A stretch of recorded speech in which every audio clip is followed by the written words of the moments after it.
دنیا میں جو بھی کتابیں لکھی گئی ہیں، ایک بار اگر آپ نے اس کتاب کا مطالعہ کر لیا تو آپ اٹھا کر کے رکھ دیتے ہیں کہ ہاں میں نے اس کتاب کو پڑھ لیا.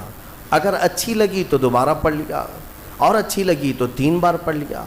لیکن قرآن کا معاملہ ایسا نہیں کہ ایک بار مطالعہ کر کے رکھ دیا، بلکہ ہر آیت کو 100 مرتبہ بھی پڑھے تو بندہ اس میں تازگی محسوس کرتا ہے کہ اس میں ثواب ہے، اس میں ثواب ہے. اور قرآن کبھی پرانا نہیں لگتا. ہر سال آپ قرآن رمضان میں سنتے ہیں، کبھی آ کر کے کسی حافظ سے یہ نہیں کہتے اس سال کچھ نیا سناؤ، آپ یہ نہیں کہتے، بلکہ ہر سال حافظ سے الحمدللہ سے ہی سنتے ہیں اور والناس تک ہی سنتے ہیں. بلکہ اگر حافظ نے بیچ میں کہیں ادھر ادھر کی دوسری سنا دی تو آپ پکڑتے بھی ہیں، نہیں ہمیں صرف وہی سننا ہے جو میرے مولا نے اپنے رسول پر اتارا. تو قرآن عظیم کے سننے کا بھی اور تلاوت کرنے کا بھی پوری دنیا میں سب سے زیادہ ریکارڈ ہے، سب سے زیادہ تلاوت کی جانے والی کتاب ہے. اس کے علاوہ اس کا دوسرا ریکارڈ میں آپ کو بتاؤں، پوری دنیا میں سب سے زیادہ یاد کی جانے والی کتاب بھی قرآن پاک ہے. اس سے زیادہ کسی کتاب کو یاد نہیں کیا جاتا. یعنی حفظ کرنا، اس کو برزبانی، اس کو بائی ہارٹ ہمیشہ اپنے اندر محفوظ رکھنا، یہ کسی بھی کتاب کے ساتھ نہیں. حتیٰ کہ یہ صرف میں مسلمانوں کی بات نہیں کر رہا ہوں، تمام ادیان اور تمام مذاہب کی بات کر رہا ہوں. عیسائیوں کو انجیل یاد نہیں، یہودیوں کو تورات یاد نہیں، ہندوؤں کو وید اور ان کے بڑے بڑے پران یاد نہیں، لیکن مسلمانوں میں لاکھوں بچے ہیں جو قرآن پاک اپنے سینے میں رکھتے ہیں. 7 سال کے بچے سے لے کر 70 سال تک کے بوڑھے تک بھی آپ کو حافظ قرآن ضرور ملیں گے. اور ایک بات اس کی خصوصیت یہ ہے کہ چاہے بائبل ہو یا کوئی بھی دوسری کتابیں، جتنی بھی مقدس کتابیں ہیں، اس کے پڑھنے والے خاص لوگ ہوتے ہیں. اس کے پڑھنے والے خاص لوگ ہیں، کسی ایک ذات سے، کسی ایک برادری سے تعلق رکھتے ہیں. ویدوں کو اور ان کی مقدس پرانوں کو چھونے والے، اٹھانے والے، پڑھنے والے پنڈت ہوا کرتے ہیں، اور برہمن خاندان سے ہوا کرتے ہیں، مخصوص لوگ ہوتے ہیں. اسی طرح سے بائبل کے اور تلمود کی اور تورات کی آیتوں کو یاد کرنے والے ایک خاص طبقے کے لوگ ہوا کرتے ہیں. اور بھی دیگر جگہ آپ دیکھیں، لیکن قرآن کی یہ خصوصیت ہے کہ یہ کسی خاندان سے خاص نہیں کیا گیا کہ قرآن صرف سید لوگ ہی پڑھیں گے، پٹھان نہیں پڑھے گا.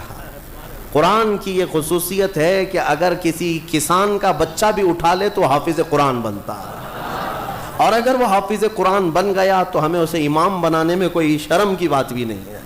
ہمارے یہاں یہ کاسٹزم نہیں ہے، یہ نہیں ہے. قرآن کی یہ خصوصیت. اس کا ایک اور ریکارڈ میں آپ کو بتا دوں، سب سے زیادہ پڑھی جانے والی، سب سے زیادہ سنی جانے والی، سب سے زیادہ یاد کی جانے والی کتاب، اور دنیا میں سب سے زیادہ پرنٹ ہونے والی، چھپنے والی بھی کتاب قرآن پاک. سب سے زیادہ چھپنے والی کتاب قرآن عظیم، کروڑوں کی تعداد میں. اور ایک ریکارڈ میں اس کا بتاؤں قرآن عظیم کو، کہ دنیا میں اور بھی نسخے پرانے جو رکھے گئے ہیں پرانی کتابوں کے، کوئی 400 سال پرانا نسخہ، کوئی 300 سال پرانا نسخہ پہلے زمانے کے جو ہاتھوں سے لکھے ہوئے موجود ہیں. لیکن صرف اور صرف قرآن کی یہ تخصیص ہے کہ جو سیدنا عثمان غنی رضی اللہ تعالیٰ عنہ نے اپنے ہاتھوں سے لکھا، وہ آج بھی ترکی میں محفوظ ہے، اور اس کی لیبارٹری میں جانچ بھی ہو چکی ہے فورینسک، اور اس کی پرانا ہونے کی تصدیق بھی سائنس نے کر چکی ہے. قرآن پاک کا اصل نسخہ آج بھی موجود ہے، آج بھی موجود ہے، جو حضور کے زمانے میں تھا. تو اس کی یہ خصوصیت ہے. اس کے علاوہ میں آپ کو بتاؤں، قرآن کی اگر اللہ نے حفاظت کے طریقے جو رکھے ہیں، اللہ اکبر، بہت الگ انداز کے ہیں. شاید دنیا میں کوئی کتاب ایسی نہیں ہوگی جس کے سورے گنے گئے ہوں، جس کے پارے گنے گئے ہوں، جس کے رکوع گنے گئے ہوں. قرآن کو پوری طرح سے بند کر کے رکھا گیا ہے. 30 پارے ہیں، 114 سورے ہیں، 540 رکوع ہیں، یہ سب گن کر کے رکھے گئے. اتنا ہی نہیں، آیتیں بھی گنی جا چکی ہیں، آیتیں بھی محفوظ ہیں. پورے قرآن پاک میں 6600 جو سم تھنگ آیتیں ہیں سب محفوظ ہیں. یہ تو ہو گیا پارے، سورے، رکوع اور آیتیں ہیں. حتیٰ کہ محققین نے حروف بھی گن کے رکھے ہیں. حروف تو چھوڑیں، جتنے زبر آئیں وہ بھی گنے جا چکے ہیں، زیر کتنے آئیں وہ بھی گنے جا چکے ہیں، پیش کتنے ہیں وہ بھی گنے جا چکے ہیں. یہ سب ہونے کے بعد پورے قرآن میں نقطے کتنے ہیں یہ بھی گنے جا چکے ہیں. اب اور مجھے بتاؤ کوئی اور کتاب لا کر دکھاؤ جس کی حفاظت کا اتنا اہتمام کیا گیا ہو. کوئی ہے کتاب اتنا اہتمام کیا گیا ہو کہ اس کی ایک ایک ذرے کو محفوظ رکھا گیا ہو؟ اتنے احترام کے ساتھ اور اہتمام کے ساتھ قرآن کی حفاظت کی گئی ہے. پھر بھی یہ چھپے ہوئے قرآن کو اگر کوئی سمجھتا ہے کہ اس کو پھاڑ دینے سے، جلا دینے سے، ختم کرنے سے قرآن چلا جائے گا تو وہ منحوس اور ایسا بیوقوف جس کو جو عقل سے پیدل ہے، اسے سمجھ نہیں کہ قرآن جو ہے یہ چھپے ہوئے کتاب میں یا اوراق میں جو ہے اسے نہیں کہتے، یہ مصحف ہے. یہ مصحف ہے. قرآن علم الہی کا نام ہے، اللہ کے علم کا نام ہے قرآن. اگر تم مٹا سکتے ہو تو پھر مٹا کر دکھاؤ. وہ اللہ کے علم کو قرآن کہتے ہیں. اب آؤ دنیا کی شاید ہوئی کوئی کتاب ہو، اور اس کا ایک ریکارڈ میں بتا دوں، اور ایک ریکارڈ جس نے اتنے چیلنج کیے ہوں اور کتاب میں اپنے زمانے سے لے کر آج تک وہ چیلنج برقرار ہوں اور اس کا جواب اب تک کوئی نہیں لا سکا ہو. کوئی اور کتاب نہیں، صرف قرآن. پہلا چیلنج اترتا ہے، قل ان کنتم فی ریب مما نزلنا علی عبدنا فأتوا بسورۃ من مثلہ. اے لوگوں اگر تم کو شک ہے جو کچھ ہم نے اپنے بندے پر اتارا ہے، اپنے رسول پر اتارا ہے، یہ قرآن میں اگر تم کو لگتا ہے کہ یہ کہیں اور سے آیا ہوا ہے تو لاؤ اس کے طرح کی ایک سورہ تم بھی بنا کر. یہ چیلنج چلتا رہا، نہیں آیا. دوسرا چیلنج آیا ہے، قل فأتوا بعشر سور مثلہ. اے محبوب آپ فرما دیں اس کے مثل 10 صورتیں. پہلا یہ چیلنج آیا 10 صورتیں لے آئیں. پھر ایک صورت لے کر کے آیا. پھر اس کے بعد آیا کہ 10 آیتیں ہی لے کر کے آؤ. یہ تک چیلنج آج بھی قرآن پاک میں تلاوت ہو رہا ہے باضابطہ، اور بدلنے والے اس میں قرآن پاک کو یہ تو کہہ گئے کہ اس میں آتنک ہے، اس میں دہشت ہے، فلاں ہے. میں ان سے پھر کہتا ہوں پھر قرآن اٹھاؤ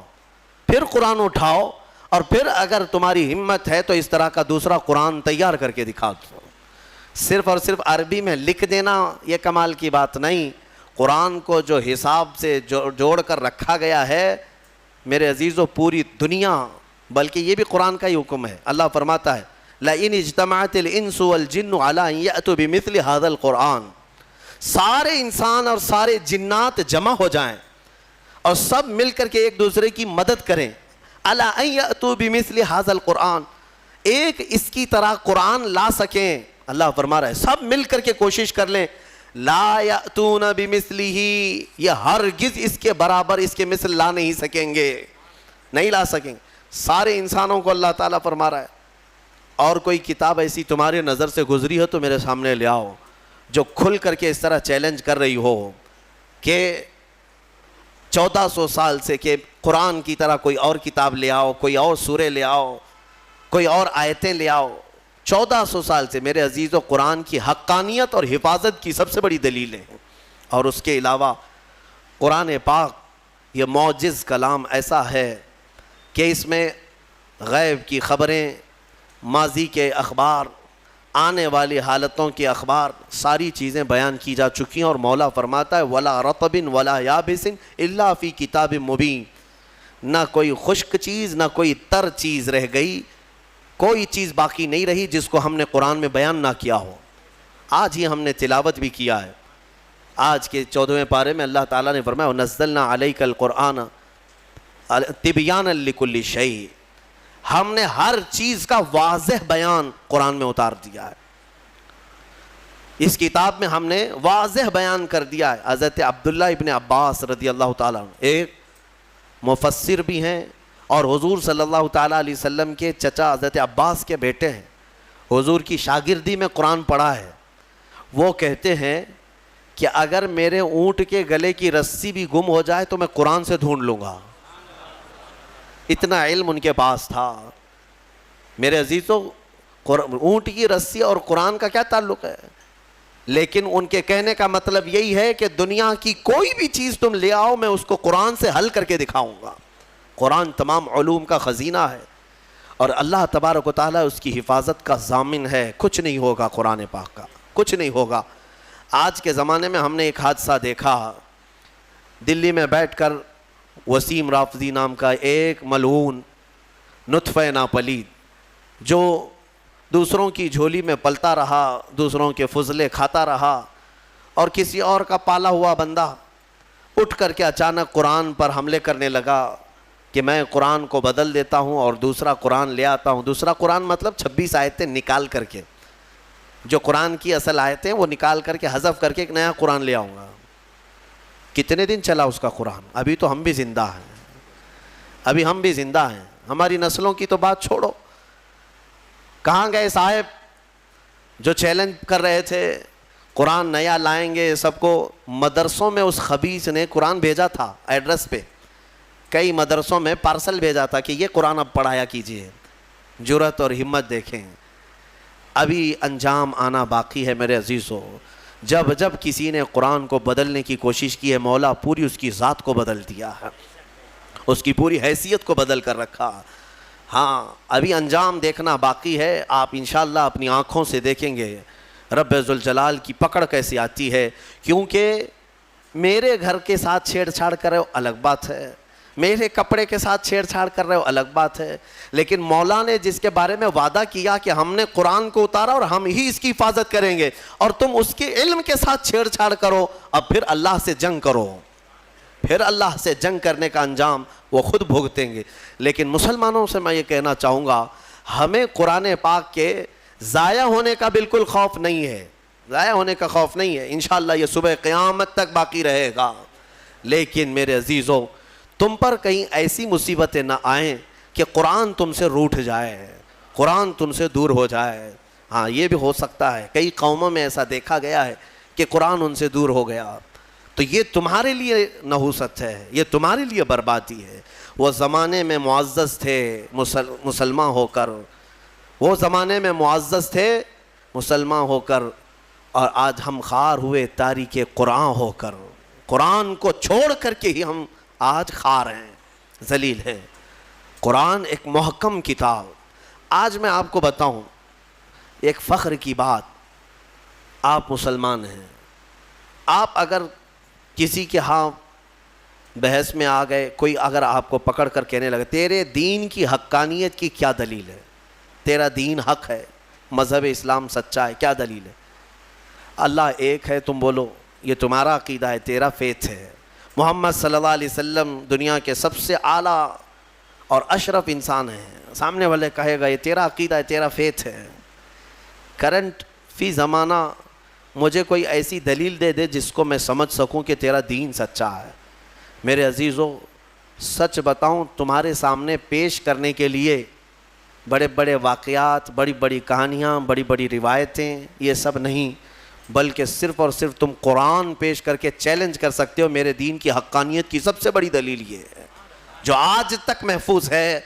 اگر اس میں کوئی شک ہے تو تم اس کا بدل لا کر دکھا دو، یا اگر تم سچے ہو تو تم اپنے دین کی اس طرح مقدس محفوظ کتاب لا کر دکھا دو. یہ میرا چیلنج ہے. اس طرح کی محفوظ کتاب دنیا میں آج تک نہیں ہے اور نہ ہو سکے گی. کوئی بھی کتاب لاؤ، میں اس کے کئی نسخے ضرور دکھا دوں گا، کئی نسخے دکھا دوں گا. جتنے بھی ادیان، جتنے بھی دین دنیا میں پائے جاتے ہیں ان کی مقدس کتابیں ہیں. ہم یہ نہیں کہتے. عیسائی بائبل پڑھتے ہیں، لیکن بائبل کی کئی قسمیں ہیں، کئی قسمیں. یونان والوں کی بائبل الگ ہے، امریکہ والوں کی بائبل الگ ہے، انگلینڈ والوں کی الگ ہے.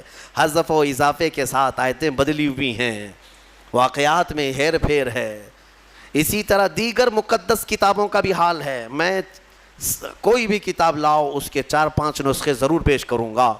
اور پھر میرا یہ چیلنج ہے، تم قرآن امریکہ میں اٹھاؤ یا ہندوستان میں اٹھاؤ، افریقہ میں اٹھاؤ یا عرب میں اٹھاؤ، ہر جگہ تمہیں قرآن وہی ملے گا جو الحمدللہ سے شروع ہوتا ہے اور والناس پہ ختم ہوتا ہے.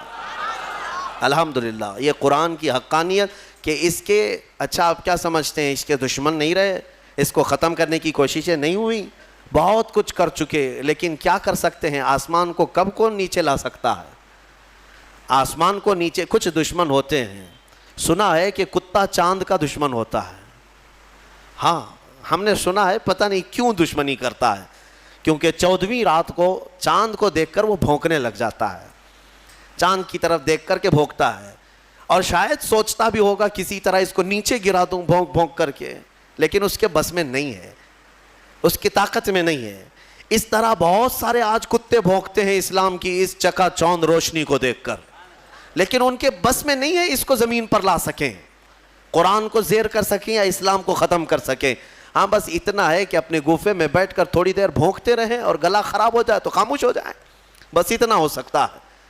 اللہ تبارک و تعالیٰ کا کروڑا کروڑ احسان ہے کہ اس نے ہمیں دین حق کی ہدایت عطا فرمائی ہے، اور قرآن پاک جیسی محکم اور محفوظ کتاب اللہ نے ہمیں عطا فرمائی ہے. میرے عزیزو، اس کی حقانیت کی ایک اور دلیل میں تمہیں بتاؤں، اس کی حقانیت کی ایک اور دلیل، بلکہ بے شمار دلیلیں ہیں. ایک بات میں آپ کو بتا دوں، ہمارا یہ مزاج نہیں کہ قرآن کو ہم سائنس سے پروف کریں، ضروری نہیں ہم کو.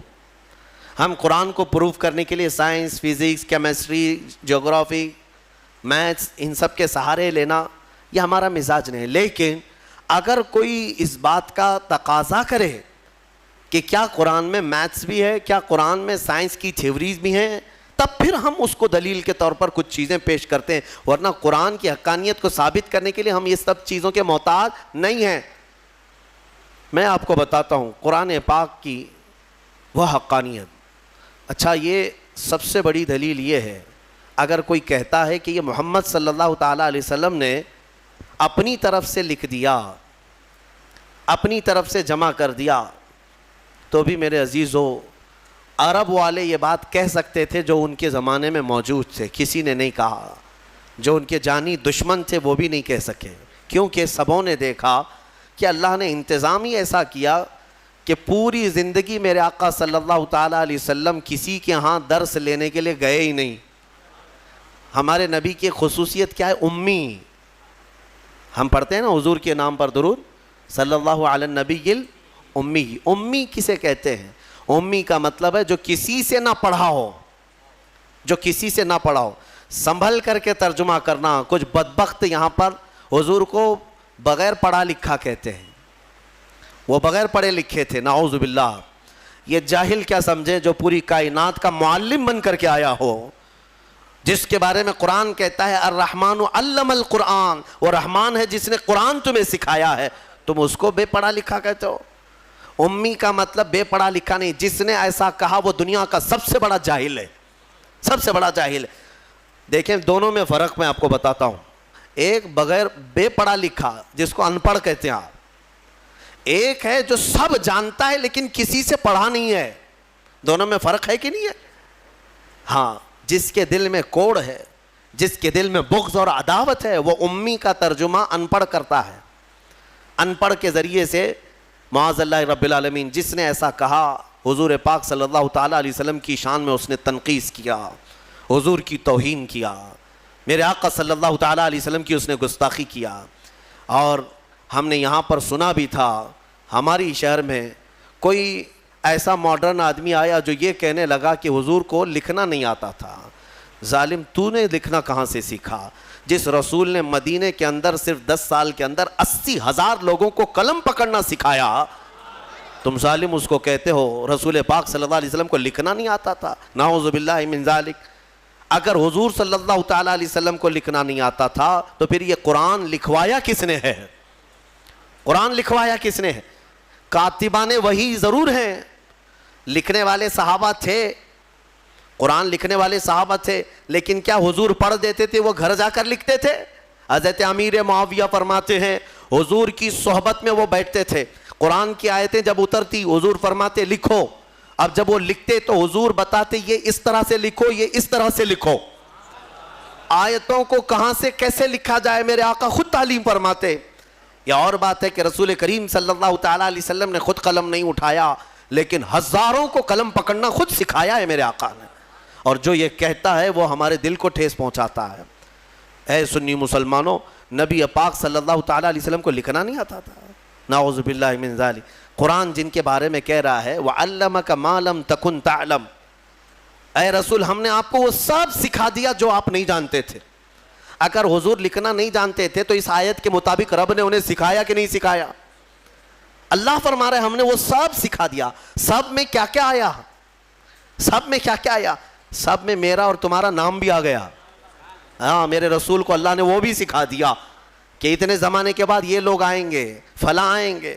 حضور کو اللہ نے سارے علوم سکھائے، اس میں لکھنا بھی ہے، پڑھنا بھی ہے، بولنا بھی ہے، سننا بھی ہے، ساری چیزیں آ گئی۔ علمک ما لم تکن تعلم۔ اسی لیے الحمدللہ ہم اہل سنت و جماعت کا موقف یہ ہے کہ میرے رسول عالم ما کان و ما یکون ہیں، جو کچھ ہوا وہ بھی جانتے تھے اور جو کچھ ہونے والا ہے وہ بھی جانتے تھے۔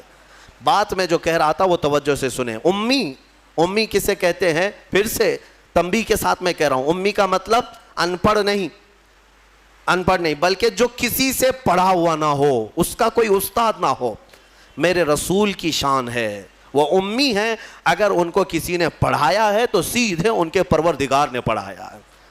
ہاں بس اللہ تبارک و تعالیٰ ان کا استاذ ہے، جبرائیل بھی نہیں۔ بعض لوگ یہ کہتے ہیں کہ جبرائیل آ کر دکھا، جبرائیل علیہ السلام کا کام صرف پہنچانے کا ہے، پڑھانے کا نہیں۔ جبرائیل علیہ السلام کا کام کیا ہے؟ پہنچانے کا۔ اسی لیے ہمارے ایک مفسر نے لکھا ہے پہلی آیت جو قرآن کی اتری وہ کیا تھی پتہ ہے نا مسلمانوں؟ اقرا بسم ربک الذی خلق، غار حرا میں یہ اتری ہے۔ میں توجہ چاہتا ہوں، جب جبرائیل آئے غار حرا میں تو جبرائیل یہ کہہ رہے تھے اقرا، پڑھو۔ کیا کہہ رہے تھے؟ پڑھو۔ اور حضور فرما رہے تھے ما انا بقاری، میں نہیں پڑھنے والا۔ اب یہاں پر بھی کچھ ظالم کوڑ دل والے کہتے ہیں ترجمے میں کہ مجھے پڑھنا نہیں آتا۔ تم کو پڑھنا نہیں آتا، رسول کو کیا نہیں آتا ہے؟ حضور یہ فرما رہے تھے کہ میں نہیں پڑھنے والا، میں پڑھوں گا نہیں۔ وہ کیوں کہہ رہے تھے میں آپ کو بتاتا ہوں۔ پھر سے جبرائیل نے سینے سے سینہ لگایا، 3 بار کیا جبرائیل نے اقرا، پڑھیے۔ کیا کہا؟ پڑھو۔ اس میں فرق سمجھو میرے عزیزوں، عربی میں ایک لفظ ہے قل، قل کا مطلب ہوتا ہے کہو۔ بچے کو ہم قریب لائیں جو بالکل ابتدائی والا ہو تو اس سے کہتے ہیں کہ بیٹا میں جیسا کہوں ویسا کہو، میں جیسا بولوں ویسا بولو۔ مطلب کیا ہے کہ ابھی اس کو کچھ آتا نہیں ہے اس لیے میں اس کو کہہ رہا ہوں بولو، یہ قل میں ہوتا ہے، قل میں۔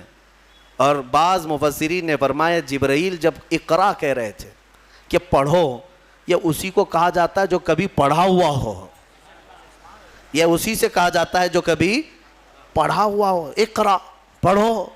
اور قرآن کی کتنی آیتیں میں تم کو بتاؤں۔ اللہ تعالیٰ فرما رہا ہے وَإِذْ قَالَ رَبُّكَ لِلْمَلَائِكَةِ إِنِّي جَاعِلٌ فِي الْأَرْضِ خَلِيفَةً، پہلے والے پارے میں نے اس کی تفسیر بھی کیا ہے۔ وَإِذْ کا مطلب کیا ہے؟ ترجمہ اٹھا کر کے دیکھ لینا۔ وَإِذْ، اور یاد کرو جب رب نے فرشتوں سے کہا کہ آدم کو میں اپنا خلیفہ بنانے والا ہوں۔ اللہ تعالیٰ فرشتوں سے فرما رہا ہے کہ میں ایک انسان بناؤں گا آدم اور اس کو خلیفہ بنا کر زمین میں بھیجوں گا۔ لیکن اس سے پہلے آیت کہاں سے شروع ہو رہی ہو؟ وَإِذْ کا مطلب ہوتا ہے یاد کرو، اور یاد کرو اے محمد جب رب تمہارا کہہ رہا تھا فرشتوں سے کہ میں زمین میں اپنا خلیفہ بناؤں گا۔ حضور کو کیوں کہا جا رہا ہے؟ حضور کو یہ کیوں کہا جا رہا ہے؟ اور یاد کرو مطلب یہ ہے کہ اے محبوب کیا آپ بھی تو تھے اس وقت نورانی حالت میں، نور کی کیفیت میں آپ بھی تھے، وہ یاد کریں آپ جب رب فرما رہا تھا۔ تو جو رسول آدم کے پیدا ہونے سے پہلے سے حالات دیکھ رہے ہوں اس کے بارے میں تم کہتے ہو بغیر پڑھا لکھا ہے۔ ہاں بہرحال مجھے جو بات عرض کرنی تھی وہ قرآن کی حفاظت کی، وہ یہ ہے کہ اللہ نے ایسے رسول پر یہ قرآن اتارا جو کسی سے پڑھا ہوا نہیں ہے۔ اور اس قرآن کی سب سے بڑی یہ دلیل ہے کہ رسول پاک صلی اللہ تعالیٰ علیہ وسلم پر ایسا قرآن اترا ہے جو عرب کے لٹریچر میں سب سے ہائی لیول کا لٹریچر ہے، سب سے ہائی لیول کا۔ عربی فصاحت بلاغت میں اس کا کوئی مثل ہی نہیں تھا۔ وہاں اس زمانے میں عربی جاننے والے بڑے بڑے شعراء تھے، بڑے بڑے عربی دان تھے۔ حضور پاک صلی اللہ علیہ وسلم نے چیلنج کے لیے ایک بار خانہ کعبہ کے دروازے پر یہ سورہ بھی لگا دی تھی، انا اعطیناک الکوثر فصلی لربک وانحر ان شانئک ھو الابتر۔ کوئی عرب کا شاعر ہے تو اس کا جواب لکھ کر کے لائے۔ اگر یہ شعر ہے میرے شعر و شاعری ہے تو تم اس شعر و شاعری سے اس کا جواب لکھ کر لاؤ. عرب والے جانتے تھے کہ اس کے اندر کتنے معانی ہیں, کتنے مفاہیم ہیں, اس طرح جمع کرنا ان کے بس میں نہیں تھا. ایک بہت بڑے شاعر کو لے آئے, بہت بڑا پڑھا لکھا ان کا فی البدی اشعار میں بات کرنے والا, اس کو کعبے کے پاس لائے اور کہا دیکھو محمد نے یہ لگایا ہے, اس کا جواب دینا ہے. اس شاعر نے غور سے دیکھا اور ایک لائن لکھ دیا, کہا یہ اس کے نیچے لگا دو. ایک لائن لکھ کر کے کہا اس کا جواب میری طرف سے یہ ہے. کیا تھا؟ آیت تو لکھی تھی فَصَلِّ لِرَبِّكَ وَانْحَرْ إِنَّ شَانِئَكَ هُوَ الْأَبْتَرُ, اور شاید نیچے لکھا ہوا تھا مَا هَذَا كَلَامُ الْبَشَرِ, یہ بشر کا کلام ہو ہی نہیں سکتا. اس نے نیچے لکھ کر کے کہا اس کا جواب یہی ہے کہ یہ بشر کا کلام نہیں ہو سکتا. اس وقت کے لوگوں نے اس کے اعجاز کو سمجھ لیا تھا قرآن عظیم کو, کہ یہ محمد صلی اللہ علیہ وسلم کا اپنے پیٹ سے نکالا ہوا نہیں ہے, یہ بلکہ یہ اللہ رب العزت کی طرف سے کوئی تو ہے جو ان پر اتار رہا ہے یہ آیتیں. آپ کو ایک حیرت کی بات میں بتاتا ہوں. امریکہ کا جو انکشاف ہوا, یہ تو بہت سالوں بعد پتہ چلا نا کہ اس وقت اس طرف بھی ایک دنیا ہے. بہرحال اٹلانٹک اوشین میں جو یعنی سمندری سفر کا ماہر ایک بڑا مورخ بھی ہے, دانشور بھی ہے, پڑھا لکھا آدمی ہے, اور وہ سائنٹسٹ بھی ہے. وہ سمندری سفر میں اٹلانٹک اوشین سے گزرتے ہوئے ایک علاقہ دیکھتا ہے جہاں سے اس کا جہاز گزر رہا تھا. تو وہ ایک ایسی جگہ آئی جہاں اتنا اندھیرا ہے کہ سورج کی ایک کرن بھی نہیں پڑتی, وہاں پر ایک کرن بھی نہیں آتی. اور جب جہاز وہاں چلا جائے تو اس نے کہا ہاتھ باہر نکالو تو بھی نظر نہ آئے, اتنا اندھیرا ہے, ایک علاقہ ہے سمندر کے بعد. اس نے باہر آ کر کئی سالوں کے بعد اس کا انکشاف کیا کہ میں نے اٹلانٹک اوشین کے اندر ایک ایسی جگہ دیکھی ہے جہاں پر سمندر میں نہایت ہی اندھیرا ہے, نہایت ہی اندھیرا ہے, ہاتھ نکالو تو بھی نظر نہ آئے. یہی اس کے جملے تھے. اور ظاہر سی بات ہے پہلا وہ شخص ہے جس نے یہ کھوج نکالی سمندر کے علوم میں. لیکن جب اس نے نکالا تو علماء ربانیین نے سن کر کے کہا قرآن پاک کی آیتیں پڑھو. سورہ نور 18ویں پارے میں اللہ تعالیٰ فرماتا ہے او کظلمات فی بحر اللجی یغشاہ موج من فوقہ سحاب ظلمات بعضها فوق بعض اذا اخرج یدہ لم یکد یراها ومن لم یجعل اللہ له نورا فما له من نور. اللہ فرماتا ہے مثال دیتے ہوئے کہ ایک اندھیری ایسی ہے کہ اندھیریوں پر اندھیریاں ہم نے ڈال رکھی ہیں, اندھیریوں پر اندھیریاں ایسی ڈال رکھی ہیں. اذا اخرج یدہ لم یکد یراہا, اگر کوئی وہاں ہاتھ بھی نکالے تو اسے ہاتھ بھی نظر نہیں آئے گا. ہاتھ بھی نکال, قرآن میں موجود ہے. اندھیریوں پر اندھیریاں ایک جگہ ہم نے ایسی ڈال رکھی ہیں کہ اگر کوئی ہاتھ بھی نکالے تو اسے ہاتھ نظر نہیں آئے گا. اور اللہ جس کے لیے روشنی نہ کرے کوئی اور روشن کر ہی نہیں سکتا. آیت یہ موجود ہے. اب اس صاحب کو بھی بتایا گیا جو کھوج نکالے تھے, کہا یہ تو قرآن میں موجود ہے. کہا قرآن کتنے سو سال پہلے؟ تقریباً اس زمانے میں 1200 سال گزر چکے تھے. 1200 سال پہلے یہ قرآن کی آیت میں, تو ہو سکتا ہے یہ قرآن جو محمد صلی اللہ علیہ وسلم نے جمع کیا ہے وہ بہت ہی ماہر تیراک ہوں گے, بہت ہی ماہر سمندر کے علم والے ہوں گے. علم ابحار انہیں بہت اچھی طرح سے معلوم ہوگا, یعنی سمندروں کے علوم ان کو بہت معلوم ہے. جب اس نے یہ کہا تو علماء نے اور مسکرا کر تعجب میں کہا کہ میاں بات ایسی ہے, میرے آقا صلی اللہ علیہ وسلم کی سیرت پڑھو. پورے 63 سال میں حضور کی زندگی میں کبھی سمندر پر جانے کا اتفاق ہی نہیں آیا, سمندر کے کنارے جانے کا بھی اتفاق نہیں آیا.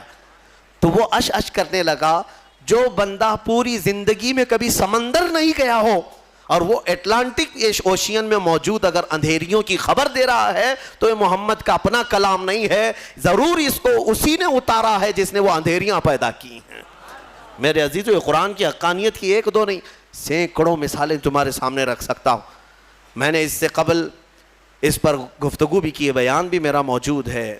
میڈیکل والے, سائنس والے بھی جانتے ہیں بچہ پیدا ہونے کے جو پروسیس ہیں, ایمبریولوجی جس کو کہتے ہیں, وہ آج تحقیق کے ساتھ پتہ چل رہے ہیں کہ 9 مہینے بچہ کن کن پوزیشن سے گزرتا ہے.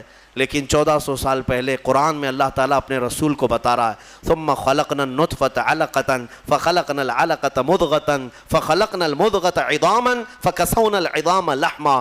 ڈاکٹروں سے پوچھ لینا MBBS کیے ہوئے ہوں یا دیگر جو ایمبریولوجی پڑھے ہوئے ہوں, انہیں پتہ ہے بچہ جیسی نطفہ ماں کے رحم میں جاتا ہے اس کے بعد کیا بنتا ہے. اس کے بعد وہ نطفہ تھوڑا سا بڑا ہو کر کے چپچپا بنتا ہے, چنگم کی طرح جس کے اندر چپکنے والی چیز ہو, اور اس کو عربی میں علقہ کہتے ہیں. وہ بہو وہی ترجمہ ہے. اور اس کے بعد یہ میڈیکل لائن کے اعتبار سے ہی میں بتا رہا ہوں, یہ چپچپا بنتا ہے اور اس کے بعد یہ خون کا لوتھڑا بنتا ہے, خون کا بستہ, خون بندھا ہوا خون جیسا ہوتا ہے.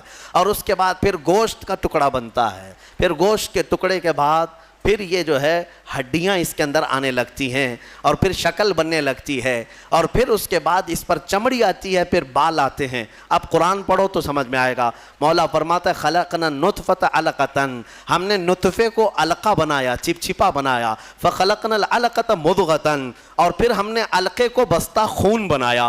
فخلقنا المضغة عظاما, پھر یہ بندھے ہوئے خون اور بستہ گوشت کو ہم نے ہڈیاں دی. فکسونا العظام لحما, پھر ہم نے ہڈیوں پر چمڑیاں ڈالی. ثم انشأناه خلقا آخر, پھر ہم نے مکمل کر کے اسے ایک نئی تخلیق میں پیدا کیا. میرے عزیزو, قرآن ایک جگہ نہیں, یہ آیتیں 3 سے 4 جگہ قرآن پاک میں پورے پروسیس کے ساتھ ہے. مجھے بتاؤ 1400 سال پہلے کون سا سونوگرافی تھا, کون سا سٹی سکین تھا, کون سا ایکس رے مشین تھی, کون سی ایسی چیز تھی جو ماں کے پیٹ میں کیسے پروسیس ہوتا ہے بتا سکے. اگر میرے آقا صلی اللہ تعالیٰ علیہ وسلم نے قرآن کے ذریعے سے یہ بتایا ہے تو یقیناً قرآن اللہ کی کتاب ہے جو خود ماؤں کے پیٹ میں بچوں کی تخلیق فرماتا ہے. بہرحال مجھے بات صرف اتنی عرض کرنی ہے کہ قرآن کو تم نے چھوڑا ہے میرے عزیزو, جس کی وجہ سے آج ہماری حالات ہے. کاش ایک بار قرآن پھر سے اٹھا لو. میں قسم رب ذوالجلال کی, اللہ تبارک و تعالیٰ کا وعدہ تمہیں یاد دلا رہا ہوں. مولا نے قرآن میں فرمایا کان حقا علینا نصر المؤمنین, ہم نے اپنے اوپر لازم کر لیا ہے کہ ایمان والوں کی مدد کریں گے. ہم نے ابھی قرآن میں پڑھا ہے ان یکم منکم 20 صابرون یغلبوا 200, اگر تم میں 20 لوگ صبر والے آ جائیں, مولا فرماتا ہے میں 200 پر انہیں بھاری کر دوں گا, 200 پر بھاری کر دوں گا. یہ سب وعدے تمہارے لیے ہیں. لیکن اب کیا ہوگا؟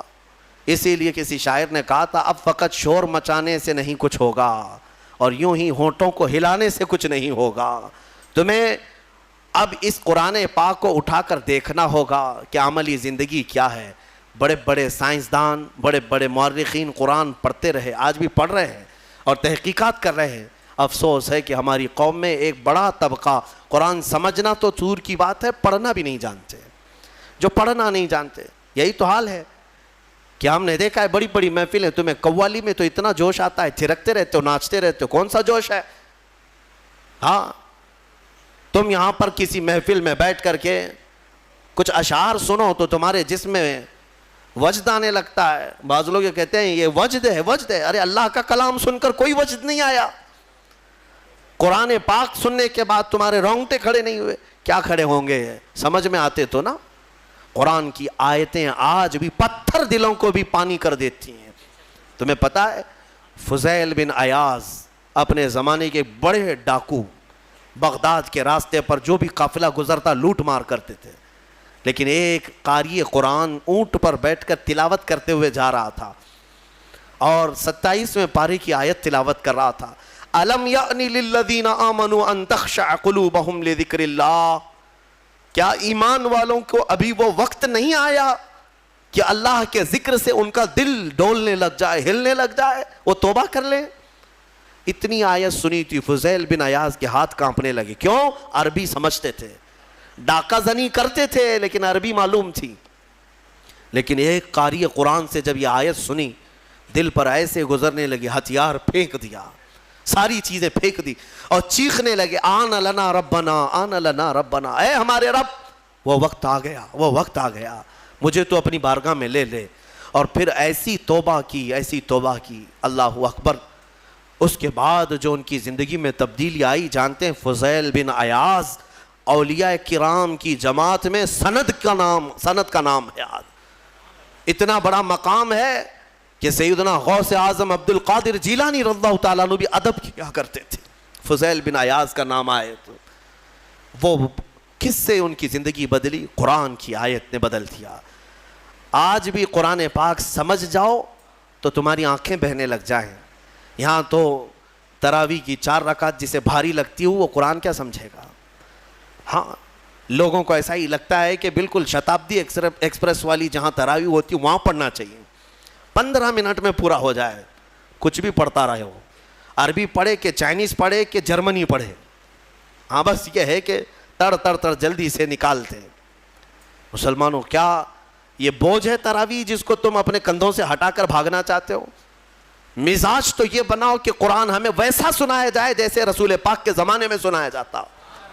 قرآن سنیں تو ہمیں رسول پاک کا مدینہ یاد آ جائے.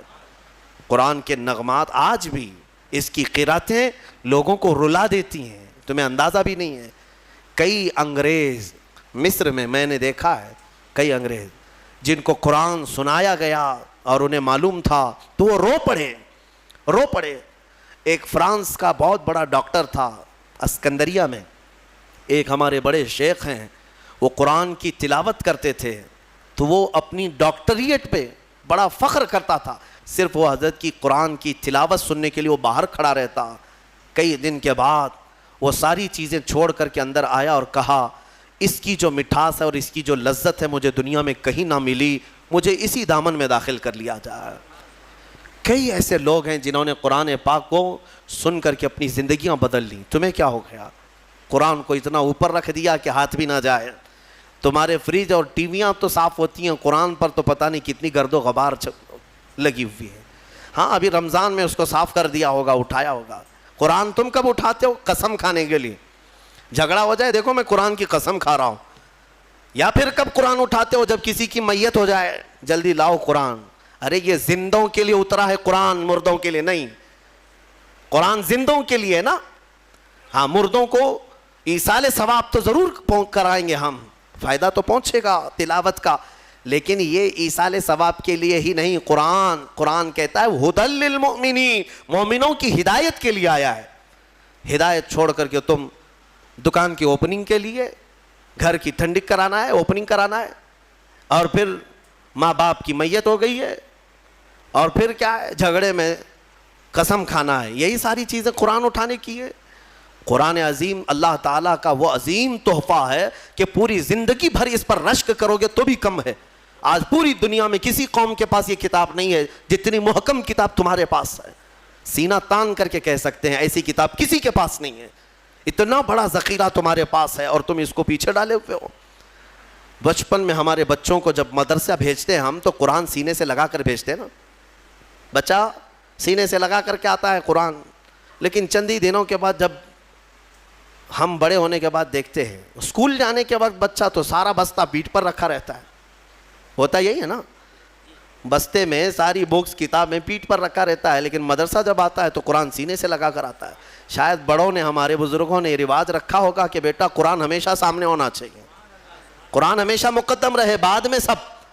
لیکن بڑے ہونے کے بعد یہ سامنے والی چیز پیچھے ڈال دیتا ہے, پیچھے والی چیز کو ہی اہمیت دینے لگتا ہے. ایک بات یاد رکھو, میں نہ کالج کا مخالف ہوں, نہ اسکول کا مخالف ہوں, نہ یونیورسٹی کا مخالف ہوں. ہاں کوئی بھی کالج کا, یونیورسٹی کا, کہیں کا اسٹوڈنٹ ہو میرے ساتھ بیٹھے, میں اس کے ساتھ انشاءاللہ ڈسکس ضرور کروں گا ہر ٹاپک پر. لیکن یہ برکت ہے صرف قرآن کی. الحمدللہ ہم نے قرآن پڑھا ہے تو قرآن کی برکت سے اللہ نے ہمیں سائنس کی بھی سمجھ عطا کی ہے, ہمیں میتھس بھی آتا ہے, ہمیں جیومیٹری بھی آتی ہے, ہمیں فزکس بھی آتا ہے تھوڑا بہت. میں یہ فخر کے لیے نہیں کہہ رہا, نہ ہی یہ غرور کے لیے کہہ رہا ہوں, بلکہ جو کچھ بھی اللہ نے ہمیں شدھ بدھ دی ہے وہ قرآن کی برکت سے عطا کیا. اور اعلیٰ حضرت فاضل بریلوی رضی اللہ تعالیٰ عنہ خود فرماتے ہیں ایسی ایسی کتابیں انہوں نے لکھ رکھی ہیں کہ آج کی بڑی بڑی یونیورسٹیوں کے پروفیسر حل نہیں کر پا رہے ہیں. ان کے میتھس کے بڑے بڑے ٹف فنڈے نہیں حل کر پا رہے ہیں. قبلہ پہچاننے کے علوم آج بھی کتاب لکھی ہوئی ہے, جیومیٹری پر لکھی ہوئی ہے, علم رمل پر, علم جفر پر اور زیجات پر, ایسے ایسے علم ہے جس کے نام بھی تم نے نہیں سنے ہوں گے. اور اعلیٰ حضرت یہ کہاں جا کر پڑھے تھے, کون سے مدرسے میں؟ یہ فن, یہ علوم آج پورے ہندوستان کے مدرسوں میں نہیں پڑھائے جاتے. اعلیٰ حضرت کہاں سے پڑھے؟ خود فرماتے ہیں یہ صرف اور صرف قرآن اور حدیث رسول کی برکت ہے. رسول پاک صلی اللہ تعالیٰ علیہ وسلم کے قدموں میں جو ہو گیا، ہر علم خیرات میں ملا۔ میں یہ کہتا ہوں کہ نوجوانوں ضرور جاؤ، اسکول جاؤ، کالج جاؤ، یونیورسٹیوں میں جاؤ، ٹاپ کرو، پوری یونیورسٹی کو ٹاپ کرو، لیکن عقیدہ اور یقین یہ ہونا چاہیے کہ تم دنیا میں اگر عروج پر پہنچو گے تو شروعات تمہاری الحمدللہ رب العالمین سے ہونی چاہیے۔ یہاں سے ہو تو پھر دیکھو اللہ تعالیٰ تمہیں ترقی بھی دے گا اور برکت بھی عطا کرے گا۔ اللہ کریم ہمیں کہنے سننے سے زیادہ عمل کی توفیق عطا فرمائے۔ قرآن عظیم کی برکتیں اللہ تعالیٰ ہم سب کو عطا فرمائے۔